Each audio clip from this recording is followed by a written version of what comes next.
Into a Tuesday, April 11th. Bob Price on Canada's Business Beat. And this one is no doubt going to be a precedent-setting legal battle related to tax-free savings accounts. An appeal already planned after a ruling from the Tax Court of Canada declaring that gains made from TFSA day trading are, in fact, taxable. Also, the new week brings keen interest in interest rates, with the Bank of Canada's next review of borrowing costs coming up on Wednesday. Most analysts expecting the central bank to look past recent upbeat economic indicators and leave its key lending rate at 4.5%. Unfolding news in the mining space, with Vancouver-based Teck Resources describing a proposed takeover as a non-starter.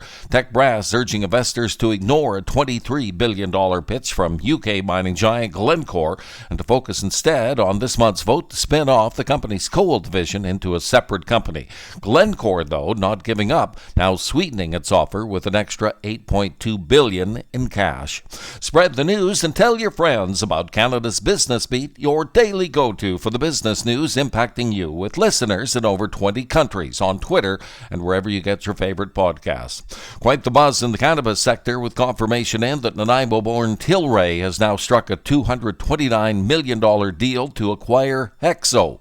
Bed Business has Sleep Country Canada reporting the acquisition of mattress-in-a-box company Casper for $20.6 million. They also bought out Endy back in 2018 for most of $89 million. Rogers Communications expanding its reach again, with plans to stretch its 5G network across the entire Toronto subway system over the next couple of years, which they say will also include 911 service for all riders.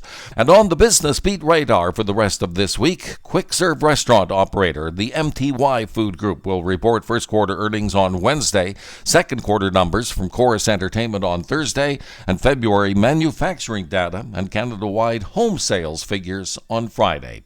And that will do it for your Tuesday. Thank you for listening. Bob Price on Canada's Business Beat.